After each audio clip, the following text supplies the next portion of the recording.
আসসালামু আলাইকুম। আমি যেরকম গতকালকে বলেছিলাম লাইভ করবো, বাট একটা অ্যাকচুয়ালি ম্যাডাম খালেদা জিয়ার 2010 সালের এই উচ্ছেদ নিয়ে এখন লাইভ করাটা একটা ওয়েস্টেজ। ওয়েস্টেজ কি কারণে?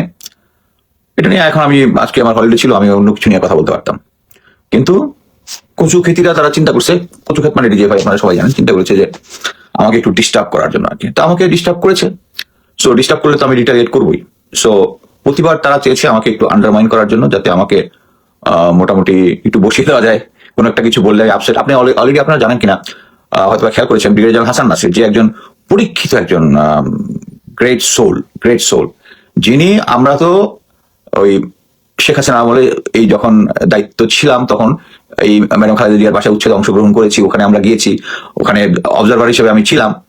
ওখানে অ্যাকচুয়ালি মিলিটারি কারো ফিজিক্যালি করার কথা ছিল, যারা করেছে সিভিলিয়ানি করেছে, আশেপাশে মিলিটারি ছিল, বিস্তারিত বলবো। কিন্তু এই যে যে মানে কিছু ক্ষেত্রে আমাকে একটু ডিস্টার্ব করার চেষ্টা করলো, যে এটা নিয়ে আমাকে একটু আপসেট বানানো আর কি। তো যতবারই আমাকে আপসেট করার চেষ্টা করছে, ততবারই আমি আরো দ্বিগুণ শক্তিতে ফেরত আসছি। কিন্তু ব্রিগেডিয়ার হাসান নাসির স্যার, ওই যে যিনি চাকরিতে থাকা অবস্থায় উনি আওয়ামী লীগের বিরোধিতা করতে পেরেছেন, ওরকম একটা লোক এখন কিন্তু ডিজিএফআই আর বিভিন্ন জনের বিভিন্ন আক্রমণে নিযুক্ত তাকে করা হয়েছেই, উনি কিন্তু আর কোথাও আসেন না। এনিওয়ে, আমি স্যারকে স্যালুট করি, বাট আমাকে থামিয়ে দেওয়া এত সহজ না, কারণ আমি বিশ্বাস করি যেটা সত্য সেটা রিকগনাইজ হবেই with the help of Almighty Allah. So সঠিক কাজ করলে আমার ভয় পাওয়ার কোনো কিছু নাই। আমি এই ম্যাডাম খালেদা জিয়ার উচ্ছেদের ঘটনার প্রথমে 13ই আগস্ট 2022 আমি আমার ফেসবুক একটা পোস্টে লিখি, ওখানে ডিডিএফ একটা ঘাপলা করেছিল মেইনলি এই উচ্ছেদের 2 দিন পরে সাংবাদিকরা ওখানে ঢুকেছিল। আমি একটা সাংবাদিকের কাভারে সবার সাথে ওখানে ঢুকেছি। ওইটারও ভিডিও আছে, আমি আস্তে আস্তে সব ভিডিওগুলো এখন বের করে নিয়ে আসছি। সো এখন আমি আসি কেন বল আচ্ছা দেখো কোশ্চেন না দেখি, কারণ আমি লাইভ করবো এটা মোটামুটি সবাই জানে, তবে এখানে মানে কচু খেতিরাও থাকবে হচ্ছে ডিস্টার্ব করার জন্য। এনিওয়ে, প্রথম কথা হচ্ছে 2010 সালে আমি যখন এই ঘটনাটা হয় তখন আমি ছিলাম ওসি এএসইউ ঢাকা ক্যান্টনমেন্ট। এই অ্যাপয়েন্টমেন্টটা আগে ছিল মেজরের, এখন এটা লেফটেন্যান্ট কর্নেল। আমি মেজর হিসেবে ওখানে অ্যাকচুয়ালি আমি সাভারে ছিলাম এর কিছুদিন আগে ওসি এসইউ হিসেবে। তখন আমাকে একটা ইমার্জেন্সি সিচুয়েশনে সাভার থেকে ঢাকায় নিয়ে আসে তখনকার ব্রিগেডিয়ার জেনারেল শামস, যিনি আমি যখন ক্যাপ্টেন অবস্থায় এসইউতে ছিলাম, উনি আমার বস ছিলেন ওখানে। আমাকে অ্যাকচুয়ালি উনি ঢাকায় রাখতে চেয়েছিলেন, but I was very depress that time, কারণ আমি এর আগে প্রমোশন পাইনি। সো আমাকে যখন বলছে ঢাকা রেট হইতে, আমি অ্যাকচুয়ালি না করে দিচ্ছি যে আমি ঢাকায় থাকবো না, ঢাকায় যে বিজি প্লেস, আমি এখানে থাকতে চাই না। বাট শামসার একটা চালাকি করছে সাভারে। আমি সম্ভবত 8-9 মাস থাকার পরে ফোন করে বলে বলছি যে ইমার্জেন্সি একটা সিচুয়েশন হচ্ছে, তোমাকে ঢাকার দায়িত্ব নিতে হবে, hope you don't have any problem, বলে ফোন কেটে দিচ্ছে। মানে আমি তখন বুঝতে পারছি স্যার ডেসপারেট, সো আমি এসে দায়িত্ব নিচ্ছি। এবং দায়িত্ব নেওয়ার কিছুদিন পরেই ছিল যে আমরা সবাই জানি জলসিরি আবাসনে ওখানে যখন সিভিলিয়ানদের সাথে একটা গন্ডগোল হয়, ওই সময় আমি ওসিএসও আসার 15-20 দিন পরে ঘটনা। বাট আমি এসে থার্ড ডে বুঝতে পারছি যে ওখানে একটা কিছু কুকিং আপ হচ্ছে। আমি ওখানে চলে গেছি, গিয়ে ওখানে একটা ডিটেইল রিপোর্ট দিয়েছিলাম, হুইচ ওয়াজ ট্রু। এবং ওই ডিটেল রিপোর্টেই অ্যাকচুয়ালি পরবর্তীতে আমি অ্যাকচুয়ালি ওসিএসও হিসেবে হাইলাইট হয়েছি। এবং ওখানে এই সেম জিনিস, সবার অনেকের ডাউট আছে আমি ভিডিও কিভাবে করলাম। আমি তখন ওই জলসিরি আবাসনে আমার নিজের ভিডিও ক্যামেরাটা নিয়ে গেছিলাম, এবং ওখানে যাওয়ার পরে ওখানকার যে ঘটনা হয়েছিল সবকিছু, যে সিভিলিয়ান যে সেনাবাহিনীর ক্যাম্প জ্বালিয়ে দিয়েছিল, ওগুলো ভিডিও নিয়ে আসছিলাম। আদার ডিটেলস অবশ্য আমি এত ডিটেলসে যাবো না। সো এখানে আসার পর আমি মোটামুটি সমস্ত জেনারেলদের চোখে পড়ে যাই ফর এ গুড জব। তারপরে এখানে যখন আমি আসি, তখন আমাদের কাজ হচ্ছে ওসিএসইউ হিসাবে। ওসিএসইউ কিন্তু কোনো জনবল নাই, তাদের যেটা আছে হচ্ছে এফএস, ফিল্ড স্টাফ, যারা ঢাকা ক্যান্টনমেন্টে বিভিন্ন গেটগুলোতে থাকে, এরিয়াতে থাকে, কোথাও কোনো কিছু হলে অবজার্ভ করে রিপোর্ট দেয়। সো এই ঘটনাটা যখন হয়, তখন সবাই আপনারা জানেন এটা একটা আদালতের আদেশে হয়েছে। সো আদালতের আদেশে হয়েছে, কিন্তু এটা এনশিওর করবে কি station headquarter through cantonment board. Cantonment board একটা আছে, যে বোর্ডের একজন এক্সিকিউটিভ অফিসার সিইও আছে। তখন স্টেশন কমান্ডার যিনি ছিলেন, উনি কিন্তু যেহেতু সবাই আশা করতেছিল যে এটা নিয়ে জনগণে বিএনপিদের মধ্যে ইয়া হতে পারে, হতাশা আসতে পারে, তারা ক্যান্টনমেন্ট ঘেরাও করতে পারে। সো এই ব্যাপারে আমি জানি যে তখন এর আগের বার তখন যে জাহাঙ্গীর গেট যেটা ছিল এবং অন্যান্য যে সমস্ত গেটে তখন এডিশনাল ট্রুপস ডিপ্লয় করা হয়েছিল, যাতে বাইরে থেকে দেখা না যায়। এবং মিলিটারি পুলিশ তো সতর্ক অবস্থায় ছিল, আমাদের গোয়েন্দা সংস্থারাও সতর্ক অবস্থায় ছিল। এখানে একটা জিনিস বলি, ঢাকা ক্যান্টনমেন্টে অ্যাকচুয়ালি 2টা গোয়েন্দা সংস্থা ছিল মিলিটারি, একটা হচ্ছে ফিল্ড ইন্টেলিজেন্স ইউনিট, আর একটা ছিল হচ্ছে আর্মি সিকিউরিটি ইউনিট। আর ডিজিএফআই ছিল, মেইনলি এই অপারেশনটা পরিচালনা করেছিল ডিজিএফআই। আমাকে ওখানে যেতে হয়েছে বলবো this is my duty, because আমি শুধু না, আমার যে ইমিডিয়েট বস, আমি ওসিএসইউ, বাট পুরা সিও এসইউ যিনি, উনিও ওখানে গিয়েছিলেন। সো উনি ওখানে ছিলেন, ভিডিওতে ওনার হয়তো চেহারা দেখা যাবে কিনা আমি জানি, বাট উনি ওখানে জিনিসটা ছিলেন।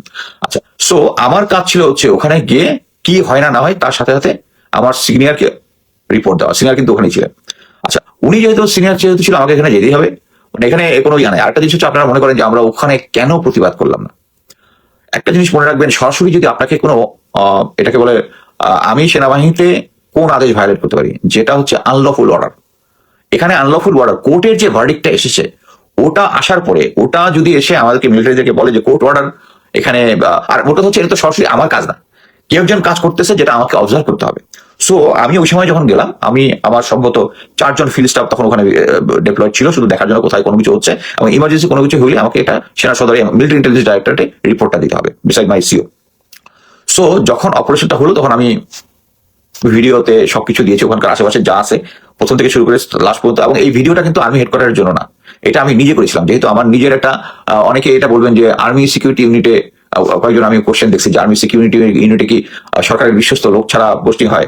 ভাই, আর্মি সিকিউরিটি ইউনিট এটা ছিল এমন একটা ইউনিট যে ইউনিটের মধ্যে ইন্টেলিজেন্স কোয়ালিফাইড হইতে হয়, ডিজিএফআই কিন্তু ইন্টেলিজেন্স গোয়েন্দা কোর্স কোয়ালিফাইড যেটা হয়তো, এবং this is a professional unit. এবং এটার সাথে এখন যেভাবে এখন প্রেজেন্ট যে আর্মি সিকিউরিটি ইউনিট যেভাবে কাজ করতেছে এবং এটাকে জেনারেল ওয়াকার বৃদ্ধি করার চেষ্টা করতেছে, যে এটাকে পাশাপাশি ডিজিএফআই এর মতো আরো সিভিলের প্রভাব বৃদ্ধি করে, তখন এটা সিভিলের কোনো প্রভাব ছিল না, এবং এসইউতে তখন পর্যন্ত কোনো এক্সট্রিম কোনো রাজনৈতিক উদ্দেশ্য নিয়ে তখন করা হয়নি। সো আমি ওখানে গেছি হচ্ছে অবজারভার হিসেবে, এবং আমার নিজের পার্সোনাল ভিডিও ক্যামেরা দিয়ে আমি সমস্ত কিছু ভিডিও করেছি, যেহেতু আমি এর আগে সেই যে জলসিটি আবাসনের প্রজেক্টটা করেছিলাম, অতএব আমাকে নিয়ে কোনো ইয়া হয় নাই। এই ভিডিও নিয়ে পরবর্তীতে একটা ক্রাইসিস হয়েছিল, সেটা আমি বলবো। সো এরপরে যখন উচ্ছেদ শুরু হলো, ওখানে আমার যে র্যাবের উপস্থিতি ছিল হচ্ছে কর্নেল জিয়া, যে মেজর জেনারেল জিয়া, যে এখন যে খুনি জিয়া নামে পরিচিত, সে এসেছিল। তার একটা ওয়্যার কাটার ইয়ে আছে, যে একটা হেভি ডিউটি ওয়্যার কাটার, 2টা সৈনিক এসেছিল, পিছনে একটা বিগ প্যাকের মধ্যে বিশাল হ্যাকসো ব্লেড টাইপ, যেটা দিয়ে গেট টেট কাটে। এবং পরবর্তীতে যখন হয়, আপনারা দেখেছেন আমি প্রথম যে 2টা ভিডিও দিয়েছি, ওই ভিডিওটার মধ্যে ওই ক্যান্টনমেন্টের যে বোর্ডের যে রিপ্রেজেন্টেটিভ ছিল, আমার এই মতো নামটা মনে নাই, সে ঘোষণা দেওয়ার পরে 2টা ভিডিওর পরে তখন জিয়ার লোকজন গিয়ে গেট গুলো তারা ওই যে 100 বড় ব্লেড গুলো দিয়ে ওগুলো কেটে দেয়। কেটে দেওয়ার পরে তখন তারা ফার্স্ট লেয়ার, সেকেন্ড লেয়ার, ওখানে ভিতরে আমরা প্রবেশ করি, এবং ওখানে আমরা ছিলাম। বাট আমি অ্যাকচুয়ালি এটা নিয়ে কন্টিনিউ করতে পারি, বাট ওখানে কারা কারা ছিল। এখন সবচেয়ে যখন ম্যাডামের যে একদম বেডরুম, যেটা ওই বেডরুমে, ওখানে যখন ভিডিওটা ওখানে যখন ইয়া করে, তখন অ্যাকচুয়ালি উনি দরজা খুলতেছেন না, ওনার যে কনভারসেশন আছে, কনভারসেশন গুলো ইয়া আছে, ওখানে একজন অফিসার কথা বলেছে। আমি অ্যাকচুয়ালি গত 2 দিনে আমি যে পরিমাণ ফোন কল রিসিভ করেছি এবং রিকোয়েস্ট করেছি নাম না বলার জন্য, আমি অ্যাকচুয়ালি নাম এখানে বলবো না, নাম না বলার কারণ যে ওখানে যে আমার বস ছিল, সিও, উনি কথাগুলো বলেছেন, যে ওনার সাথে যে কথাবার্তা বলেছেন, একজন পুলিশ অফিসারের কথা বলেছেন, এখানে 2জন ফিমেল অফিসার ছিল, বাংলাদেশ সেনাবাহিনীর 2জন পুলিশের অফিসার ছিল, ওখানে যে সমস্ত কনভারসেশন হচ্ছে, এইগুলোর ডিটেলস যদি কখনো কেউ একটা মামলা করে যে এটা উচ্ছেদটা অবৈধ হয়েছে, বাট একটা জিনিস বুঝতে হবে যে উচ্ছেদটা অবৈধ হলে প্রথম দায়িত্ব আছে কিন্তু কোর্টের যারা আছে, তারপরে হচ্ছে সেনাবাহিনী। সো এখানে যখন কোনো মামলা দায়ের হবে, আমি একদম ডিটেলস নাম সহ সবকিছু বলে দেবো। বাট এই মুহূর্তে কারণ যারা অফিসাররা, আমি এর আগে অলরেডি যারা বঙ্গবন্ধু জয় বাংলা বলেছে একটা ভিডিও ফুটেজ আপলোড করেছে, এটা নিয়ে অনেক যে এর মধ্যে নাকি ভালো মানুষ আছে, হ্যাঁ ভালো মানুষ অবশ্যই আছে, থাকতে পারে, কিন্তু এট দ্য এন্ড হচ্ছে ওই পর্যন্ত তারা সবাই গিয়েছে হচ্ছে এই জয় বাংলা জয় বঙ্গবন্ধু বলেছে দেখি তারা ওই লেভেল পর্যন্ত গিয়েছে। সো এখানে আমি আরেকটা জিনিস আমি বলতে ভুলে গেছি। এই ঘটনা উচ্ছেদের আগে মেইন জিনিসটা ছিল, আমি আপনারা সবাই আমার দেশের প্রতিবেদনটা দেখেছেন, এই আমার দেশের প্রতিবেদনটা হওয়াতেই ওখানে যখন বলেছে আমি ছিলাম মূল উচ্ছেদকারী, দ্যাটস দ্য, মানে আমার দেশ ইয়াটা করেছে যে আর্মি সিকিউরিটি, তারা যদি একটু খোঁজ দিত, তারা অ্যাকচুয়ালি কচুক্ষেতের ভাবে প্রভাবিত হয়ে, তাদের কোনো ডাউট নাই, কারণ আর্মির যে কোনো লোকই বুঝবে যে আর্মি সিকিউরিটির দায়িত্ব কি, তার তো ফিজিক্যালি কোনো কিছু নাই, এবং তার জুরিডিকশন হতে পারে না। জুরিডিকশন হচ্ছে ওটা হচ্ছে স্টেশন হেডকোয়ার্টার, মানে cantonment board. So cantonment board যারা এই সমস্ত ক্যান্টনমেন্টের জমি জমাগুলোর দায়িত্ব প্রাপ্ত, সো এট দ্য এন্ড এই জমি জমার দায়িত্ব একদম উপরে কি আছে, কোয়ার্টার জেনারেল, যারা হচ্ছে বাংলাদেশের ভিতরে কনস্ট্রাকশন এবং জমি জমা যত কিছু আছে এগুলার বস কে ছিল জেনারেল ইকবাল করিম ভুঁইয়া। এই জেনারেল ইকবাল করিম ভুঁইয়ার নামই নাই ইয়ার রিপোর্টের ভিতরে, কি বলে আমার দেশের রিপোর্টে। আমি মানে খুব অবাক হয়েছি যে মাহমুদুর রহমান ভাই, আমি দিনে আমার ওয়ালে অ্যাটলিস্ট 5 থেকে 10টা ওনাদের ফটো কার্ড শেয়ার করতাম। মাহমুদুর রহমান ভাইয়ের সাথে আমি একটা টক শোতে অংশগ্রহণ করছি, বাট উনার লোকজন, আমি ওনাকে বলবো না, এটা দ্যাট ইজ সাম, তার লোকজন এটা করছে যে কচুক্ষেত দ্বারা প্রভাবিত হয়ে যে আমাকে প্রধান উচ্ছেদকারী বানাই দিছে। এবং একটা জিনিস দেখেন যে আমি প্রথম 2022 সালে পোস্ট করে জানিয়েছি, তখন বিএনপি সমর্থকরা, তাদের কোনো সমস্যা নাই, তারপরে আমি কি বলে কনসার্টের সাথে এটা নিয়ে ডিটেলস আলাপ করেছি, তখনও এত আউটরিজেস তাই। এখন আউটরিজেস কি জন্য, কারণ সামনে একটা নির্বাচন আছে, কচুক্ষেত একদম ডিজিএফ একদম টাইম মতো বিএনপি লোকেরকে উস্কানিটা দিচ্ছে যে ম্যাডাম খালেদা জিয়ার উচ্ছেদের এই যে কান্না টান্না, ওই কান্না কিন্তু 2010-এর কান্না, এর মধ্যে 2010 তখন আপনারা কোনো কিছু করতে পারলেন না, বালুর ট্রাক সরাইতে পারলেন না। এখন সামনে একটা নির্বাচন রেখে আপনার বুক ফাইটে যেতেছে, এটা তো আমরা বুঝি, না বুঝার কোনো কিছুই নাই, ওইটা করতে পারেন নাই। এখন মেন কথা হচ্ছে আমি ভালোভাবেই জানি যে বিএনপির ঊর্ধ্বতন কর্তৃপক্ষ এটার ব্যাপারে মোট প্রভাব আমি ভালো মতো জানি।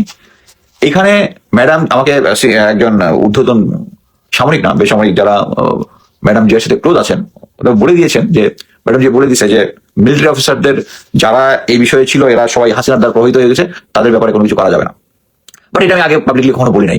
বাট এই এখন মানে যারা বিএনপি আমি বলবো হচ্ছে যেগুলো আসলে চাঁদাবাজির সাথে জড়িত ওগুলাই এখন ঝাঁপায়া পড়তেছে এখানে একদম, যে একদম ম্যাডাম খালেদা জিয়ার জন্য তার জান জ্বলে যেতেছে, বুক ফাইটে যেতেছে। ওয়ারেজ এতদিন কিন্তু কিছু করেন নাই। এই তারেক রহমান দেশে আসার সময় যে পরিমাণ লোক হয়েছে, ম্যাডামের ফিনালে যে পরিমাণ লোক হয়েছে, এর 1/10 লোক যদি 1/50 লোক যদি হইতো তখন কিন্তু শেখ হাসিনা উচ্ছেদ করার সাহস পাইতো না। যদি ক্যান্টনমেন্টের সামনে লোক জড়া করা যেত তখন কিন্তু আপনার আসে না। আর এখন আমি আমি দেশের যে সমস্ত অনিয়ম হচ্ছে অনিয়মের ব্যাপারে কথা বলতেছি, গোয়েন্দা সংস্থা আমাকে থামাইতে না পারে, এখন এই জিনিসগুলো লাগতেছে আপনারা এটা দিয়ে তাল দিচ্ছেন। এনিওয়ে আমার কিছু আসে যায় না। আমাকে যতবার আমি brigadier Hasan Nasir sir great soul উনি কিন্তু জেনে গেছেন, বাট আমি থামবো না। আমি যতবার আমাকে করা হবে আমার আল্লাহর প্রতি পূর্ণ আস্থা আছে। আমি শেখ হাসিনা 2022 থেকে আমি কথা বলে আসতেছি। আমি জেনারেল জিয়া যে আমার কোর্সমেট তাকে নেগোসিয়েট করে আসতেছি। সে আমার বেতন বন্ধ করে দিয়েছিল তখন একবার, আর এখন বেতন বন্ধ হচ্ছে এটা তো অফিসিয়ালি বন্ধ না। সে করছিল কি তখন অটোমেটেড সিস্টেম ছিল না। আমার কোর্সমেটকে যে তার দায়িত্বপ্রাপ্ত ছিল তাকে থামাই দিছে যে তুই এটা তুলতে পারবি না। পরবর্তীতে অটোমেশন সিস্টেম হয়, ওইটা আবার অটোমেশনে চলে গেছিল।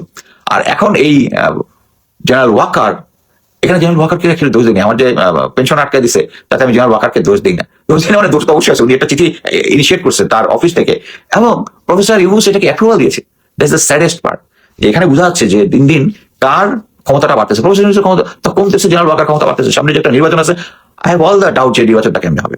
আচ্ছা আসি ওই আবার সেই উচ্ছেদ প্রসঙ্গে। ও আচ্ছা, এর আগে একটা বলি, দৈনিক দিনকালের একটা নিউজ 2010-এর একটা নিউজ আবার ফটোকার্ড বানাই দিচ্ছে ডিএফআই। আরে ভাই 2010-এ মেজর মুস্তাফিজকে কেউ চিনতো যে তখনকার নিউজ করছে? ওটার মধ্যে আমার ছবি লাগাই দিয়ে এডিটিং করে দিচ্ছে আর আপনারা এটা নিয়ে লাগাইতেছেন। ওই 2010-এ তো সেনাবাহিনী মেজর মুস্তাফিজকে কেউ চিনতোই না। তো দিনকাল আমার এটা পাবে কোথায়? আবার আসি, এখন আমার দেশের রিপোর্টের ভিতরে জেনারেল ইকবাল করিম ভূঁইয়ার নামই নাই। ওয়াইজ দেখেন, উনি কিন্তু করানোর জেনারেল ছিলেন, তখন জেনারেল মুবিন স্যার দেশে ছিলেন না, উনি অ্যাক্টিং সেনাপ্রধান। অ্যাক্টিং সেনাপ্রধান ডাজন্ট মিন দ্যাট ওনার সব দোষ বা দোষ নাই। বাট জিনিস হচ্ছে উনি উনার প্ল্যানে হয়েছে যে এখানে যেহেতু একটা পাবলিক সেন্টিমেন্ট আছে যে পাবলিক পক্ষে এবং বিপক্ষে হইতে পারে, সো একটা পাবলিক সেন্টিমেন্টকে স্টেবিলাইজ করার জন্য উনি করছে কি, বলছে যে পিলখানা হত্যাকাণ্ডের যে সমস্ত ভিক্টিম আছে তাদের জন্য বাসা আবাসন বানানো হবে এখানে এই জায়গাটার মধ্যে। ওই সময় আমলে যদি ভিডিও ক্লিপ যারা খেয়াল করেন তারা এটা বলবেন। কিন্তু যেই উচ্ছেদটা হয়ে গেল, বিএনপির কোনো আন্দোলন হইল না, কোনো কিছু হইল না, সাথে সাথে উইদিন মান্থস ওখানে কনস্ট্রাকশন 3টা সার্ভিস অফিসারদের জন্য শুরু হলো। এবং এটা সমস্ত প্ল্যান আপনি জানেন যে 3টা মাল্টি স্টোরি বিল্ডিং উঠছে, এটা কি একদিনে উইদাউট প্ল্যানিং? এটা প্ল্যানিং এর পিছনে কি করেন মাস্টার জেনারেল? অথচ ওনার নাম এখানে নাই। হ্যাঁ, উনি এখন জেনারেল জিয়ার এগেনস্টে সাক্ষী দিয়ে আবার লাইমলাইটে আসতেছেন এবং আমি অবাক হয়ে দেখলাম মাহমুদুর রহমান ভাই তাকে হাইলাইট করার চেষ্টা করতেছে, সে উনি সাক্ষী দিচ্ছে। আমি জানি না কার ইন্টারেস্ট কি, বাট আমি জেনারেল ইকবাল করিম ভূঁইয়ার সময় অনেকবার বলেছি যে উনি যখন সেনাপ্রধান ছিলেন, উনি ভারতে গিয়ে ভারতের প্রেসক্রিপশনে আমাদের যেখানে একটা কমান্ডো ব্যাটালিয়ন ছিল যার ফলে মানে সাফিসিয়েন্ট ইয়ার পাওয়ার ছিল না, উনি তখন এটাকে 2টা ইনফেন্ট্রি ব্যাটালিয়নকে উনি প্যারা ইনফেন্ট্রি বানাইছেন, যেখানে আমাদের অ্যাসেট দিয়ে আমাদেরকে কমান্ডো ব্যাটালিয়ন, আমি তখন সিও ছিলাম, তখন আমি জিনিসটা ক্লিয়ারলি বুঝি যে ইট ইজ ইন্ডিয়ার প্রেসক্রিপশন। সো আসি আবার সেই উচ্ছেদের অভিযানে। এখন উচ্ছেদের অভিযানে যারা সেনাবাহিনীতে যারা ছিল তাদেরকে অ্যাকচুয়ালি আপনারা কোনোভাবেই দোষ দিতে পারেন না, সিনিয়র লেভেলকে দিতে পারেন, সিনিয়র লেভেল। আর জুনিয়র লেভেলে যারা ছিল ওখানে প্রায় 10 জনের মধ্যে ডিজিএফআই অফিসার ছিল। এরা সবাই এখানে স্পেশাল যেটা সবার কোশ্চেন, ওখানে কে মদের বোতল রেখেছে ম্যাডামের ফ্রিজে, কে কি বলে পর্নোগ্রাফিক ম্যাগাজিন রেখেছে, এই দুটাই করেছে হচ্ছে মেজর মুকসুরুল তৎকালীন। পরবর্তীতে সে লেফটেন্যান্ট কর্নেল অবস্থায় ওসিএসইউ যেটা আমার পজিশন ওখানেও পরবর্তীতে সে ওখানে ছিল।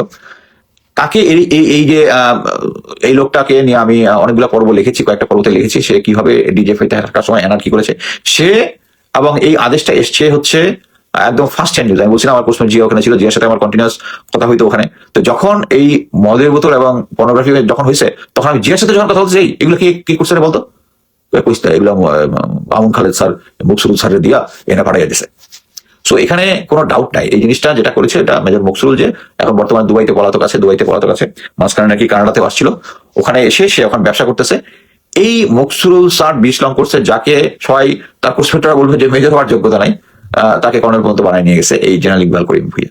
সো এই লেভেলের লোককে জেনারেল ইকবাল করিম ভূঁইয়া সেনাবাহিনীতে ইয়ে করেছে। আর উনি এখন বড় বড় কথা বলে যে মেধাবীরা চাকরি থেকে চলে গেছে আর মেধাহীনরা রয়ে গেছে, this is absurd bullshit type কথাবার্তা।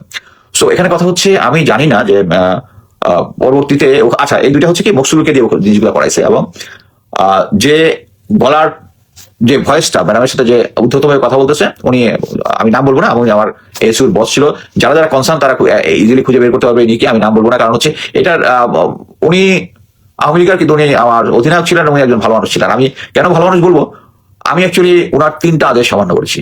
একটা জিনিস বুঝতে পারবেন যে সেনাবাহিনীতে চাকরি করে সিনিয়রের আদেশ অমান্য করেছি। উনি একবার বলেছেন যে কি বলে, একজন অফিসার যার সাথে উনি চাকরি করেছেন, উনি একটা একটা জমি জমা রিলেটেড ফ্রডুলেন্ট অ্যাক্টিভিটিস ইয়ে করছে, তো আমাকে বলছে মোস্তাফিজ একটু দেখে তো। আমি অন গ্রাউন্ডে গিয়ে যখন দেখলাম যে সে জড়িত, আমি এত ইনভেস্টিগেশনটা এত ডিপ করলাম, স্যার পরে রিপোর্ট দেখে বলছে তুমি তো যে রিপোর্ট দেখছো তো চাকরি চলে যাবে, আমি কোনো মিথ্যা লিখছে কিনা দেখেন। এই একটা। আরেকটা হচ্ছে আরেকজন অফিসার, এটা কোথায়, মগবাজার এই এলাকায় একটা বাজে ইনসিডেন্টে ধরা পড়ছিল আমার সিনিয়র একজন অফিসার, যিনি কিনা একজন আওয়ামী লীগের এমপির বাতিজা। সো আমাকে এবং মিলিটারি পুলিশ, আমরা দুজনেই ওখানে লোক পাঠিয়েছিলাম, মিলিটারি পুলিশের ইয়া ছিল তখনকার কর্নেল মুশিউর, আমার ক্যাপ্টেনের বড় ভাই, আমাদের দুজনের উপর প্রেশার আসছিল যে এই রিপোর্টটা একটু ভালো করে দিতে। আমরা দুজনেই শপথ দিচ্ছি, দুজনের সাথে কথা বলছি যে আমরা একদম সত্য রিপোর্ট, আমরা সত্য রিপোর্ট দিচ্ছি। এইটা আরেকটা থার্ড কেসটা আমার মনে পড়তেছে না। সো আমি যেটা বলতেছি যে উনাকে, উনার আমার বসের আমি 3টা আদেশ অমান্য করার পরে আমার প্রমোশন করেছে, উনি আমাকে প্রমোশন আটকায় নাই, উনি ইচ্ছা করলেই পারতো। উনি এইটুকু রিয়েলাইজ করতে পারছে যে আমি actually I want to B truthful. আচ্ছা এখানে একটা ইনসিডেন্ট আছে, ট্রুথফুল আমি ছিলাম এই জন্য দেই নাই, কিন্তু ওটা রাগ ছিল। সো একটা এখানে ঘটনা প্রসঙ্গে আবার জেনারেল ওয়াকারের পরিস্থিতি চলে আসে। জেনারেল ওয়াকার তখন হচ্ছে একজন আর্মি এমএস ব্রাঞ্চের ডিপুটি এমএস ফুল কর্নেল র্যাঙ্কে। আর আমার ক্যাডেট কলেজের এক বড়, ক্যাডেট বড় হয় না, ক্যাডেট কলেজের ব্যাচমেট, তার একজন ভাগনা ছিল আর্মিতে ক্যাপ্টেন, মহিলা, মেয়েটার নামটা আমি ভুলে গেছি, ক্যাপ্টেন, এবং সে তখন স্পেশালাইজেশন করছিল আইতে, চোখের স্পেশালাইজেশন করছে। কিন্তু আর্মিতে একটা সিস্টেম আছে যে যারা স্পেশালিস্ট তাদের নাম আবার রেজিস্টার আলাদা সমুদ্র রেজিস্টার করতে হয়, যে স্পেশালিস্ট হিসেবে তাকে ঘোষণা করতে হয়, একটা কোনো আদেশ করতে হয়। বাট ওই ক্যাপ্টেনের ইয়াটা করতেছিল না। তো যখন করতেছিল না, আমি দেখলাম এটা একটা মাইনর জিনিস, তো আমি গিয়া ওয়াকার স্যারের সাথে দেখা করলাম তার অফিসে, গিয়া বললাম স্যার এরকম একটা জিনিস হচ্ছে, এই স্যার একটু দেখেন। তো স্যার খুব ভালোবাসে হতো আমার কথাটা, সবকিছু শুনলেন। শোনার পরে আমি জাস্ট বের হয়ে ওখানে আমার লেফটেন্যান্ট তারেক আছে আমার পোস্টমেট, ওখানে গিয়ে তার অফিসে বসছি। 10 মিনিট হয়নি, আমার বস ফোন করছে, এই তুমি কি করতো, কোথায় তুমি কেন ওখানে গেছো? আমরা স্যার এই তোমাকে আমি বলছি এই জিনিসটা করতে, তুমি মানে আমাকে মোটামুটি ওখানে স্যার সাইজ করে ফেললো। আমি বুঝতে পারছি যে ওয়াকার স্যার ফোন করছে, এবং পরবর্তীতে যেটা মানে ডিটেলস আমি জেনে ইয়া করলাম যে এমসি আর্মি মেডিকেল কোর তাদের যে যারা ওখানে ছিল, এবং তারা জেনারেল ওয়াকার এটা জানতো যে যারা মেডিকেল কলেজে ছাত্রলীগ করতো এবং তাদের একটা গ্রুপ ছিল, তারা চাচ্ছিল একজন অফিসার, তাকে কেন দেয় নাই, একজন অফিসার কয়েকদিন পরে স্পেশালাইজ করে যে ওই মেয়েটার সিনিয়র, সো একটু 2 মাস পরে হইলেই তাকে আর দেওয়া যাবে না। সো আমাকে তো আমার বুলশিট খেয়ে আমি বের হয়ে আসছি, আইসা ওই মেয়েটাকে আমি ফোন দিচ্ছি, দেখো সরি তোমার এটা লেজিট ছিল, আমি বলছি, বাট আমি চেষ্টা করে পারি নাই। সো আমি তার একটা বুদ্ধি শিখে দিলাম, তুমি এক কাজ করো, তুমি ওই ইয়াকে এমএস যে আছে তার কাছে একটা ডিও লেখো, ডেমি অফিসিয়াল লেটার লেখো যে আমার এই হয়েছে, এটা হচ্ছে লাস্ট সিজন, এটা হইলে হবে না, বাট ও ডিও লিখছে, সাথে এটা ঠিক হয়ে গেছে। দেন জেনারেল ওয়াকার বুঝতে পারছে যে মানে উনি একটু ধরা খাইছে। তারপর আমাকে 2বার বিভিন্ন জায়গায় দেখা হলে আমার বুলশিট খাওয়াইছে, এটাও জানে উনি আমাকে এইসব খালি পিঠ চাপড়ে দেয়, কেমন আছে সমস্ত ভালো আছে এই সেই। সো এটা ছিল ওনার অ্যাকচুয়ালি ভালো মানুষের মুখোশ। অন গ্রাউন্ডে এমএস ব্রাঞ্চে থাকতে উনি ওই ছাত্রলীগ যারা করতো ওগুলো ডাটা মেনটেন করতো। এনিওয়ে এখন আবার আসে হচ্ছে প্রেজেন্ট সিচুয়েশনে, ওখানে খারাপ ব্যবহার যারা করেছে বা কথাবার্তা বলেছে এদের নাম এখানে আছে, আমি নাম ডিটেলস বলবো না, কি জন্য, যদি এটা নিয়ে কখনো ইনভেস্টিগেশন হয়, এটা নিয়ে যদি কখনো মামলা হয়, আমি বলে দিচ্ছি আমি রাজসাক্ষী হবো। কিন্তু আমি আপনাকে গ্যারান্টি দিয়ে বলতে পারি কেউ মামলা করবে না, কারণ এখানে এত বড় বড় হাই স্টেকের লোকজন আছে এবং যারা আপনাদের দলের সাথে ভালো লিয়াজও মেনটেন করে। সো এটা নিয়ে যদি মামলা হয় তখন আমি এখানে আসবো। সো যখন উচ্ছেদটা হয়ে যাওয়ার মধ্যে প্রথমে হচ্ছে ওই যে ম্যাডাম, এখানে একটা ইনসিডেন্ট ছিল হচ্ছে ম্যাডামের যে মেইন বেডরুমের যে ডোরটা, ওটা তো উনি খুলতেছিলেন না, এটা ওই জিয়ার লোক হাতুড়ি দিয়া ইয়া দিয়ে এক ধরনের ক্রোবার আছে, ক্রোবার দিয়ে টান দিয়ে ওখানে খুলেছে, এবং এটার মধ্যে যে ইয়া ছিল ওখানে যে জোর করে ভাসছে, এটা ছবি তুলতেছিল। আচ্ছা ছবি তুলতেছিলাম হচ্ছে ছবি না, আমি করতেছিলাম ভিডিও, আর ডিজিএফআই ছিল একজন ফটোগ্রাফার, সে সবকিছু ফটো তুলতেছে। তো এই ফটোটা তোলার পরে ভাঙ্গার পরে হলো, পরবর্তীতে ভিডিওগুলো আমি আস্তে আস্তে দিব, তারপর যদি কোনো ডাউট থাকে আরো আমি দিব। এই ভিডিওগুলো যখন উচ্ছেদটা হয়ে গেল, ম্যাডাম চলে গেল, উনি যাওয়ার যে লাস্ট সিনগুলো একটু স্যাড ছিল, উনি চতুর্দিকে তাকাচ্ছিলেন, এতদিন এই বাসাটায় ছিলেন। পরবর্তীতে যেটা হলো, জিনিসটাকে ক্লিন আপ করা হলো, তারা চলে গেল, এর 2 দিন পরে জায়গাটাকে রেডি করে, এবং ওই যে দরজা যেটা ভেঙেছিল ওইগুলাকে নতুন ভাবে লাগানোর পরে সাংবাদিকদের ডাকা হলো, সমস্ত সাংবাদিকদেরকে। এখানে আমার যদি মনে পড়ে, আমি শ্যামল দত্তের কথা মনে আছে, আর ভিডিওটা দেখলে আমার বাকি সবগুলো আস্তে আস্তে আমি ভিডিওগুলো এতগুলো ভিডিও আমি দেখিনি, আস্তে আস্তে দেওয়া শুরু করবো, তারপর ডাউট থাকলে আমি দিব। সো ওখানে যখন আসে তখন আমি ওই সাংবাদিকদের হিসাবে ওখানে ঢোকার পরে ম্যাডামের বাথরুমে যে একটা ফ্রিজ ছিল, ওখানে যে মদ পাওয়া গেছে, ওটা ডোরটা খুলেছিল হচ্ছে আমার সামনে শ্যামল দত্ত। তো শ্যামল দত্ত ফোনটা ওইটা দেখে বললো, রাতের বেলা একটু তো খাইতেই পারেন উনি, আমরা শিওর। এইটা দেওয়ার পরে আমি বেরিয়ে আসি, তখন জিয়ারে জিজ্ঞেস করলাম যে এটা এখানে কি রাখছে রে? ওই দিন তো ছিল না। তখন বললো এটা যে মামুন খালেদের আদেশে মকসুদুল গিয়ে এই কাজটা করছে। সো বেসিক্যালি এইগুলাই হচ্ছে কাহিনী। এই জিনিসটার পরে যখন এই সাংবাদিকদের সামনে ঢুকলো, আমি তো সাংবাদিক হিসেবে ঢুকলাম, সাংবাদিকরা যখন চলে যায় তাদের প্রত্যেককে একটা করে সিডি দিয়ে দিছে, ডিজিএফআই অফিসার ছিল ওখানে। তো ওই হিসাবে আমিও একটা সিডি পেলাম। তো সিডি পাওয়ার পরে আমরা তো চলে আসছি, আমি আমার কাজে চলে আসছি। এরপর দিন সমস্ত সংবাদপত্রের মধ্যে দেখি ওই ম্যাডাম খালেদের ভাঙ্গা ইয়ার ছবি, যে তার ডোরটা যে ভাঙা হয়েছে এটার এভিডেন্স আর কি ছবি। তখন তো ভুলটা হচ্ছে ডিজিএফআই, তারা যে সাংবাদিকদের দেওয়ার জন্য ওখানে তো ওই ছবিটা ওখান থেকে সরায় নাই। সো তা আমাকে ওই কনসার্ন অফিসার ফোন দিয়ে বলছে, আমার জুনিয়র আছে, স্যার ওই যে আপনি ওদিন গেছিলেন একটা ভিডিও সিডি দিয়েছিলাম না স্যার? আচ্ছা হ্যাঁ হ্যাঁ স্যার, এখন আরেকটা ভিডিও একটা নতুন করছি, ওইটা বদলাই দিব। আমি বদলাই দিব পাওয়ার সাথে সাথেই আমি বুঝছি কিছু একটা ঘাবলা আছে। আমি সাথে সাথে ল্যাপটপ খুলে ভিতরে সিডি ঢুকে ওইটা কপি করে ফেলছি। কপি করার শেষ সাথে সাথে আমার ডোরের মধ্যে কে স্যার ডিজে ভাই থেকে, তো আমি ওইটা দিয়ে দিলাম। দিয়ে দেওয়ার পরে পরের দিন অফিসে আমার বসে বললাম যে স্যার, তখন হচ্ছে যে কে এই জিনিসগুলো দিল, এই সেই ওই ভাঙ্গা ডোরের তো কারোই পাওয়ার কথা না। পরে দেখা গেল আমি সিডি ওই পুরানা সিডির যে ইয়াগুলো নিয়ে আমার বসকে দিলাম যে স্যার এটা ডিজিফাই করছে আপনারা। সো এটাই ছিল বেসিক্যালি স্টোরি।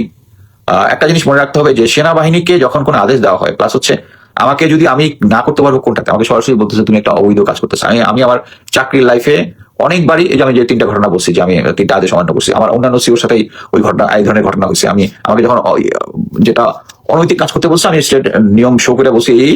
সো আমি যেহেতু করে দিচ্ছি, তখন আমাকে যেটা আমি ফেস করছি সেটা হচ্ছে আমাকে এসিআর মোটামুটি আমাকে এর আগের 2টা ছিল এভারেজ, আমাকে নিয়ে একদম এভারেজ মানে একদম 2 গ্রেড ডাউন করে দিয়েছিল ওইসি আমার আমি কাউকে এম্বারেস করতে চাই না, করে দিয়েছিল। বাট এবং not recommended for the rest rank, but Almighty আমাকে লেফটেন্যান্ট কর্নেল বানিয়েছিল। সো এই জিনিসটা হচ্ছে মেইন একটা, আমি যেটা বলবো হচ্ছে সেনাবাহিনী থেকে যেভাবে না করা যায়, এবং আমি নিজেও অনেকবারই না করেছি। কিন্তু কিছু কিছু জিনিস আছে যেটা হচ্ছে আপনি সরাসরি তো আপনাকে মোট কথা হচ্ছে তো আদালতের আদেশ সহ যদি সেনাবাহিনীকে দেয়, কিন্তু সেনাবাহিনীর এখানে করার কিছুই নাই। সো আমি একটা উদাহরণ দিতে পারি। জেনারেল চার্লস দ্য গল, যা 1960s এর দিকে ফ্রান্সের প্রেসিডেন্ট ছিলেন, জেনারেল। উনি যখন আলজেরিয়াকে স্বাধীন করে দেয় তখন একটা মিলিটারি একটা গ্রুপ ছিল তার এগেনস্টে ছিল, এবং তার এগেনস্টে একটা অ্যাসাসিনেশন অ্যাটাক নিয়েছিল। সো অ্যাসাসিনেশন এর মধ্যে একটা ছিল হচ্ছে লেফটেন্যান্ট কর্নেল জা বাস্তিউ সামথিং। তো সে একটা ছিল খুব জাতীয়তাবাদী টাইপ, সে ভাবছে যে আলজেরিয়াকে স্বাধীনতা দেওয়া, এটা চার্লস দ্য গল যেটা করতেছে এটা নন প্যাট্রিয়টিক। সো তাকে এটা মার্ডার অ্যাটাক করার পরে হি ওয়াজ এ ন্যাশনাল হিরো। সো তাকে যখন এবং গ্রুপটাকে যখন ধরা হয় সবাই দায় স্বীকার করছে, কিন্তু সেগুলো ঠেটা টাইপ সে করে নাই। এবং পরবর্তীতে তাকে যখন ফাইন্যান্স করে দেওয়া হয় তখন বলছিল যে no French soldier will point a rifle towards me. ভুল, সেনাবাহিনীতে আদেশ একটা হবে, তাকে ফাইন্যান্স করা হয়েছে, he was shot dead. So এখানে এটা একটা 2টা ইম্প্যাক্ট আছে। একটা হচ্ছে সেম জিনিস সেনাবাহিনীতে আদেশ করা হয়েছে, আদেশ করতেছে। সো সেনাবাহিনীতে এই আওয়ামী লীগের আমলে যেটাই হয়েছে যে যে আদেশটা মনে করেন যে আমাকে দিয়ে হবে না, তারা আমাকে উপরে নিবেই না ওই কাজটা করার জন্য। এই যে আপনারা দেখতেছেন না, আমি একটা ভিডিও দিয়ে দিছি, বঙ্গবন্ধু শেখ মুজিবুর রহমান বলে বলে ফেনা তুলতেছে। এইটা হচ্ছে যারা ওই কথাটা বলবে তাদেরকে ওই লেভেলে নিয়ে যাবে। সো তার আগ পর্যন্ত জেনারেল ইকবাল করিম অফকোর্স এগুলাতে রাইট, বাট কথা হচ্ছে উনি একমাত্র অফিসার ছিল যে সেনা প্রধান হওয়ার পর এর থেকে উপরে যাওয়ার তো আর কোনো কিছু নাই। সো ওই জায়গায় থেকে উনি শুধু পারতেন এই যে জেনারেল জিয়া সম্বন্ধে। আমি অ্যাকচুয়ালি জিয়া পর্বগুলোর মধ্যে একটা মধ্যে লিখেছি যে জেনারেল ইকবাল করিম তাকে পিএনজি করেছিল ক্যান্টনমেন্টের একটা সাইডে, মানে যে সাইডটাতে তার বাসা না।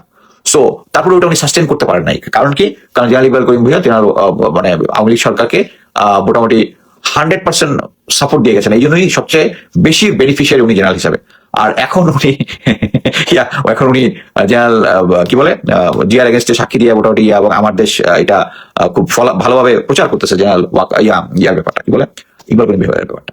আমি একটা জিনিস বলি, এই জিনিসটা যখন হয়েছে, এবং এটা আমি 2000 বললাম না 2022-এর প্রথম একটা স্ট্যাটাস দিয়ে বলি, এত কিছুর পরেও আমার দেশের যে রিপোর্টটা দিয়েছে ওইটার জন্য আমি আমার দেশকে একটা রিজয়েন্ডার পাঠিয়েছি। প্রথম যেদিন হয়েছে সাথে সাথে একটা রিজয়েন্ডার পাঠিয়েছি, পরবর্তীতে একটা ফর্মাল একটা বাংলা এবং ইংরেজিতে তাদেরকে রিজয়েন্ডার পাঠিয়েছি।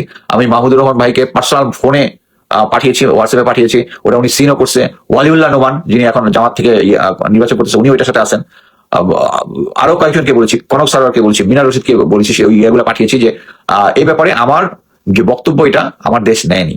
কিন্তু ফাইনালি আমার দেশ এখন পর্যন্ত আমার সাথে কোনো যোগাযোগ করে না। এটা নিয়ে আমি ফর্মালি আবার একটা স্টেটমেন্ট দিব ফিউচারে যদি আমার সাথে কেউ যোগাযোগ না করে। একটা জিনিস হচ্ছে সাংবাদিকতা, আমরা মাহমুদুর রহমান ভাইয়ের সাথে আমি সম্পূর্ণ, উনি একজন নতুন সাংবাদিক, উনি একজন প্যাট্রিয়টিক সাংবাদিক, উনি দেশপ্রেম নিয়ে কাজ করেন। তারপরে আমার যেটা স্বভাব সেটা হচ্ছে আমি যে দলেরই ভালো মন্দ দুইটাই হাইলাইট করি। আমিও আমার দেশের অনেক কিছু, অনেক সময় ফটো কার্ডে অনেক সময় অনেক কিছু প্রভাবিত করার চেষ্টা করে জনমতকে, ওগুলো আমি পয়েন্ট আউট করেছি, পরে তারা ঠিকও করেছে। বাট এই ক্ষেত্রে ওটার একটা রিপোর্ট আমি কনক সরোয়ার ভাইয়ের সাথে আরো কয়েকজনের সাথে কথা বলে যেটা নিশ্চিত হয়েছে সেটা হচ্ছে মাহমুদুর রহমান ভাই সরাসরি এটার সাথে জড়িত না, কিন্তু তার নিচের লেভেলের যারা আছে তাদের কয়েকজন প্রভাবিত হয়ে এই কাজটা করেছে, এবং তারা সাংবাদিক হিসাবে আমি মেনে নিতাম। আমি অ্যাকচুয়ালি এখন আমার দেশের সাংবাদিক, আমার দেশের কোনো ফটো কার্ড বা নিউজ আমি আর শেয়ার করা বন্ধ করে দিয়েছি। এটা আমার প্রতিবাদ কি জন্য? কারণ উনি একজন মজলুম সাংবাদিক, উনি সত্য তুলে ধরেন, কিন্তু আমার ব্যাপারে উনি মিথ্যা তুলে ধরেছেন। এই দায়টা মাহমুদুর রহমান ভাইকে নিতে হবে যে উনি একটা নিউজ করেছেন, ওকে, উনি ওদের সাক্ষী বিশ্বাস করেন, কিন্তু আমার সাক্ষীটা নিতে হবে। উনি তো আমার সাক্ষীটা নেন নাই, এটা ওটা নেওয়া উচিত ছিল। বাট আমি এটার একটা ভালো দিক দেখি। ভালো দিকটা হচ্ছে আগে আমাকে লোকজন মনে হয় আরো কম চিনতো, এখন মোটামুটি কোনটা বট আর কোনটা সহি লোক এটা বোঝার আমার বয়স এবং অভিজ্ঞতা দুইটাই হয়েছে। সো আমি দেখতেছি যে আমার ফ্রেন্ড ফলোয়ার আরো বাড়ছে। এখন আমি জেনারেল ওয়াকারকে যদি একটা গালি দেই, আগে যদি এটা মানে 1 লাখ লোক শুনতো, এখন এটা 2 লাখের কাছাকাছি লোকজন শুনবে। বাট মোট কথা হচ্ছে I am not going to stop. এই জিনিসগুলা তারা যত কাদায় নামাইতে চাবে, আমিও তাদেরকে কাদায় নামাবো। সো এই জিনিসগুলোর জন্য এই যে আমি এই যে ভিডিওগুলো যেটার কথা বলতেছিলাম যে আমার বস কথা বলছে ম্যাডাম কাল দিয়ে যাচ্ছে উদ্ধত হবে, এই ভিডিও আমি আমার ইউটিউব চ্যানেলে 2023-এ দিয়ে রাখছি। ইউটিউব চ্যানেলে ওখান থেকে বিভিন্ন চ্যানেল আমার সাথে অনেক সাংবাদিক ফোনে কথা বলে আমার কাছ থেকে নিচ্ছে ওই জিনিসগুলো। এখন হঠাৎ করে এই টাইমের মধ্যে আসছে, এটা হচ্ছে আমার গলা। এত বছর আমার গলা ছিল না। আর আমি গোয়েন্দা চাকরি করে এরকম আমি নিজে আরেকটা জিনিস হচ্ছে, আরেকটা জিনিস বলি, আপনার কাজ করতে নিজেরাই চেক করতে পারেন। আমি যে ফার্স্ট ভিডিওটা দিছি, ওখানে যে ফার্স্ট ভিডিওটা দেওয়া হয়েছে যে প্রথম নক করা যে ম্যাডাম খাদিয়ার বাসায়, ওখানের মাঝখানে আমার গলা আছে, যে আমি তো ক্যামেরার পিছনে আছে, আমার গলা আছে। সো আমার গলা ওই গলা মিলাই নিয়েন, কারণ ওইটা দুইটা গলার মধ্যে ডিস্টিংক্ট ডিফারেন্ট আছে। আমার গলা আমি তখন বলতেছি আর কি, আমি সময় রিপোর্ট দিচ্ছি, মাত্র শুরু হলো যখন নক করছে, তখন আমি ওই যে বলছি আমি ওখানে অবজারভার আছে, সিনিয়রকে রিপোর্ট দিচ্ছি। আপনি ফার্স্ট ভিডিওটা আবার দেখেন, ওখানে আমি রিপোর্ট দিচ্ছি। সো ওখানে আমার গলাটা পাওয়া যায়। আর আপনি তো আমি যেহেতু কথা বলি, সো আমার কথা এখন জনগণ শুনে। সো ওই দুটোর মধ্যে আপনি নিজে ফরেন্সিকের দরকার নেই, অডিও ফরেন্সিকের দরকার নেই, দেখলে আপনি বুঝতে পারেন যে ওটা আমার গলাটা। বাট মোট কথা হচ্ছে এটা আমি বলি যে আজকে যে ভিডিওটা করলাম এটা একটা ওয়েস্টেজ অফ টাইম। আমি ভালো মতো জানি বিএনপি বা কেউ এটা নিয়ে কোনো রিড করবে না। আর যদি রিড করতে হয়, এত বড় বড় রাঘব বল এটার মধ্যে জড়িত, ওরা এমনি ম্যানেজ করে ফেলবে, আমার কিচ্ছু করতে হবে না। এর সাথে আবার আরেকটা ঘটনা বলি। জিয়াউল হাসানের সাথে আমরা লেফটেন্যান্ট অবস্থায় যখন কমান্ডো কোর্স করি, তখন জিয়া একটা মাঝখানে একটা সিলেটে একটা গন্ডগোল করছিল আর কি। তো জিয়া যেহেতু ওখানে একটা মারামারি জড়াই ছিল, আমি ওইটার যেহেতু ওর সাথে ছিলাম, পরের দিন পেপারে আমার মোটরসাইকেলের নাম্বার সহ চলে আসছিল। তো তখন আমি চিন্তা করতেছিলাম আর কি, তো জিয়ার যে এত পাওয়ার আছে আমি জানি না। পরবর্তী দেখি যে তার সিনিয়র যারা তাকে মোটামুটি সেভ করে হচ্ছে, কোনো ন্যাশনাল পত্রিকা আসে নাই, এটার জন্য আমার কোনো পানিশমেন্ট হয় নাই। বাইরে গন্ডগোল করে একটা পানিশমেন্ট হওয়ার কথা, জিয়ার আমি দুজনে ছিলাম। সো জিয়াও বেঁচে গেছে, আমি বেঁচে গেছি। সো এই জিনিসটাতে এত বড় বড় রাঘব বল আছে, এটা নিয়ে কেউ মামলা করবে না আমি শিওর। আর যদি মামলা করে, আমি রাজ সাক্ষী দেবো with my all videos. So actually basically এটাই বলার ছিল যে এটা নিয়ে আপনাদের এত বছর পরে মাতামাতিটা, মানে অ্যাকচুয়ালি বিএনপির উপর মহলের অনেকের সাথে আমার পরিচিত আছে, এটা নিয়ে কেউ কোনো কথা বলে নাই। বা হচ্ছে এটা নিয়ে আমি তো আগেই বলছি, ম্যাডাম খালেদা জিয়ার একটা ভিউ ছিল যে সেনাবাহিনী যারা করেছে এটা আদেশে করেছে, উনি ভালো মতোই জানে। আচ্ছা, ওই যেটা বলতেছিলাম যে যা বাস্তিয়া যে ওই যে ফ্রেঞ্চ লেফটেন্যান্ট কর্নেল যে ছিল, সে ওই যে যেটা বলেছিল যে কি বলে আমাকে কোনো লেফটেন্যান্ট কর্নেল কি আমাকে কোনো ফ্রেঞ্চ সোলজার আমার দিকে রাইফেল তাক করে কিন্তু করেছে। এই জিনিসটার একটা সেকেন্ড ইম্প্যাক্টটা হচ্ছে, আমি এটা আগে বলেছি, প্রফেসর ইউনুস যদি এখন জেনারেল ওয়াকারকে ফায়ার করে একটা চিঠি ইস্যু করে ওটা ওনার প্রেসিডেন্টের কাছে পাঠাবে, পথে এটা মিডিয়াতে দিবে, পুরো দেশের জনগণ এক হয়ে যাবে, উনি স্টেপ ডাউন করতে পারবে, নেক্সট যাকে অ্যাপয়েন্টমেন্ট দিবে সে আইসা সব চোখ বন্ধ হয়ে যাবে। কিন্তু প্রফেসর ইউনুস হচ্ছে এত ভীতু, উনি যে আমার রিটায়ারমেন্ট বেনিফিটটা বন্ধ করার চিঠিটা যে অ্যাপ্রুভাল দিয়েছে, উনি নিজেও জানে না যে উনি কি কাজটা করছে। এটা ওর কথা হচ্ছে, আমি যদি লেফটেন্যান্ট কর্নেল হিসাবে কোনো রিটায়ার্ড হই, গিয়া কোনো ক্রাইম করি, আমার সাথে আলাদা চার্জশিট হবে, আলাদা হবে, আমার রিটায়ারমেন্ট বেনিফিট হবে না। কারণ এই retirement benefit not for only me, for my family, আমার বউ পোলাপানের জন্য আছে। অ্যান্ড বউ পোলা ছেলেরা 1 বছর উপরে গেছে, শুধু বউ হচ্ছে তার বেনিফিশিয়ারি আছে। সো তাদেরকে, আমার জন্য আমার ওয়াইফকে আপনি ডিপ্রাইভ করতে পারেন না। তারপরে যদি কোনো কিছু করতে হয়, একটা ইনকোয়ারি বোর্ড হওয়ার কথা, কোনো ইনকোয়ারি বোর্ড হয়নি। আমারকে শোকজ করার কথা, আমার স্টেটমেন্ট নেওয়ার কথা, যেরকম মাহমুদ ভাই নেওয়ার কথা ছিল, উনি নেয় নাই। সো ওইটাও উনি প্রফেসর ইউনুস নেয় নাই। এখন এটা যদি আদালতে আমি যাই, আমি যাবো না, আমি পরিস্থিতির জন্য অপেক্ষা করবো, এখন এই মুহূর্তে করতেছি না। কিন্তু করি, আমি যদি প্রফেসর ইউনুসের এগেইনস্টে সরাসরি মামলা করি, উনি কিন্তু এটাতে মানে আইনি, সো এখানের ব্যাপারে কোনো অনেক কিছু আসতে থাকে, আইনের মধ্যে একটা হেয়ার লাইন ডিফারেন্স থাকে। বাট এটা হচ্ছে স্পেসিফিক। আমি রিটায়ার করার পর আমার রিটায়ারমেন্ট বেনিফিট তারা করার অধিকার রাখে না, কারণ এটার সাথে শুধু আমি না, আমার ফ্যামিলি এটার সাথে বেনিফিশিয়ারি। সো আলহামদুলিল্লাহ যে আমার এই টাকাটা আনতে হচ্ছে না এখানে। আমি রেখে দিয়েছিলাম যে আমার ফিউচার, আমার ছেলেদের বিয়ে শাদী তখন নিয়ে আসবো। বাট জেনারেল ওয়াকার যে এত নামাজ কালাম পরে, আমি এটাও আছি যে উনি আমার প্রতি অন্যায় করছে, হয়তো আমি ওনাকে গালিগালাজ করছি, হ্যাঁ হবে, এই অন্যায়ের জন্য ওটা ওনার অ্যান্সার দিতে হবে। আই ডোন্ট নো, কারণ আওয়ামী লীগ নর্মাল মুসলমান, আওয়ামী লীগ মুসলমানের মধ্যে পার্থক্য আছে। জেনারেল ওয়াকারকে সবাই আমরা 5 ওয়াক্ত নামাজি ব্লা ব্লা ব্লা ব্লা বলছি, কিন্তু উনি এখন ইয়াকে বাস দিয়ে যাচ্ছে। সো অ্যাকচুয়ালি আমার বেসিক্যালি এখানে শেষ। পরবর্তীতে ভিডিওগুলো যখন আস্তে আস্তে আসবে, আমার এত টাইম নেই, আমি সপ্তাহে 6 দিন কাজ করি। কাজ করে এসে এত অ্যানালাইসিস করার সুযোগ নেই। আমি ভিডিওগুলো যখন বের করবো, এর মধ্যে যদি কোনো কিছু হয়, কোনো কোশ্চেন থাকে, তখন দেবো। বাট আমি শুধু এইটুকুই বলবো যে আপনারা এটা নিয়ে অস্থির হবেন না। বিএনপি আপনাকে দিয়ে নাচাইতেছে, নাইছেন না। আহ, যেটা হওয়ার সেটা হবে, কিন্তু এটা নিয়ে যেটা হচ্ছে জাস্ট প্রবলেম, আমাকে থামাই দেওয়ার জন্য। বাট আমাকে থামাই দেওয়া যাবে না। এনিওয়ে, এখন যদি কোনো কোশ্চেন থাকে আমি দেখি। ফুপু ফেরদৌস কি 24 ডিবেট জিওসি হচ্ছেন, এরকম একটা রিমার শোনা যাচ্ছে, but I am not sure. আর কোনো কোশ্চেন? আপনি অনেক আগে থেকে এদেশ বিরোধী মাফিয়াদের বিরুদ্ধে লিখে আছেন, আলহামদুলিল্লাহ। আমার দেশ এরকম ধান্দাবাজি করলো, রিজয়েন্টার কেন পাবলিশ করলো না? আমি তো রিজয়েন্টার দিয়েছি, তাদেরকে পাঠাইছি। আমি পরবর্তীতে এটা নিয়ে রিজয়েন্টারটা আমি ফেসবুকে পাবলিশ করবো, যদি এর মধ্যে লেটস গিভ টাইম টু আমার দেশ। পৃথিবীর একমাত্র ভোদাই স্পাই এজেন্সির নাম রজার এজেন্টকে বাংলাদেশের কাজের বুক হচ্ছে না। কারণ তারা এটা এমন লেভেলে নিয়ে গেছে, মনে করেন যে পাশের দেশকে কন্ট্রোল করতে করতে করতে করতে কন্ট্রোলের যে লেভেলটা নিয়ে গেছে। আচ্ছা, আমি বলেই ফেলি যে ওই যে আমি বলতেছিলাম যে ইন্ডিয়ান অ্যাডভাইসে আমাদের 2টা ইনফেন্ট্রি ইউনিটকে উনি কি বলে প্যারা ইনফেন্ট্রি করেছে। এটার জন্য আমি যখন এই প্রসেসটা আসে, প্রথম থেকে এটার বিরোধিতা করে আসছি, কিন্তু কেউ এই বিরোধিতার কথাবার্তা করে না, যে আমাদের এয়ার অ্যাসেট নাই, আমরা যেটা করতেছি এটা। বাট ইন্ডিয়া আমাদেরকে কেন করাইছে এটা? 2টা ইনফেন্ট্রি, তারা মনে করে তারা ওই সময় ইন্ডিয়াতে 16টা ইনফেন্ট্রি ব্যাটালিয়নকে প্যারা ইনফেন্ট্রি করতেছিল, আর আমরা তাদের অ্যালায়েন্স হিসাবে আমরা আমাদের 2টা ইনফেন্ট্রি ব্যাটালিয়ন করতেছি। কেন করছে? জেনারেল কি বলে ইকবাল করিম ভাই আমাকে যখন এমএস বাস থেকে ফোন করেছে, বলেছিল যে এটার অর্গানাইজেশন কি হবে। আমি তখন বলার পরে ব্রেক করছি, আমি কেন স্যার ওই 2টা প্যারা ইনফেন্ট্রি কেন হবে? তখন আমি একটা বিশাল চিঠি লিখেছিলাম। আমি যে কোনো কিছু আমি কিন্তু একটা অফিসিয়াল ডকুমেন্ট রাখছি, বাট ওইটাই কাল হয়েছে আর কি। যখন আমি কোনো কিছু দিই, তখন তারা বুঝে ফেলছে যে তাদের মনের লোক না। আচ্ছা, follow card only makes you guilty for those events as you are outspoken exposing truth, keep up. আচ্ছা, আমি এখন পর্যন্ত বটের পাচ্ছি না কেন? Facebook sponsor, your photo cards are in Facebook with sponsor pages, তারা স্পন্সর করতেছে, কোনো সমস্যা নাই। এবং সবচেয়ে অবাক কাণ্ড হচ্ছে, একজন মিলিটারি অফিসার আমাকে ওখানে লিখছে যে স্যার, আপনাকে তো আমি চিনি, এই ঘটনাটা তো আপনারই হওয়ার কথা, এই সেই চিন্তা করে দেখেন, এই জিনিসটারই হবে পরবর্তীতে। ওই কি যারা আছে অফিসাররা মানে হচ্ছে সে সামর কথা, সে সাক্ষী দিবে যেটা আমার বলা। আচ্ছা, এটা ভাই তুমি সাক্ষী দিতে হবে, এটা থ্রেড। প্লাস হচ্ছে আমি যাতে ফিউচারে পাবলিশ না করি। আমার কথা হচ্ছে এই পাবলিশ আমি করতাম না।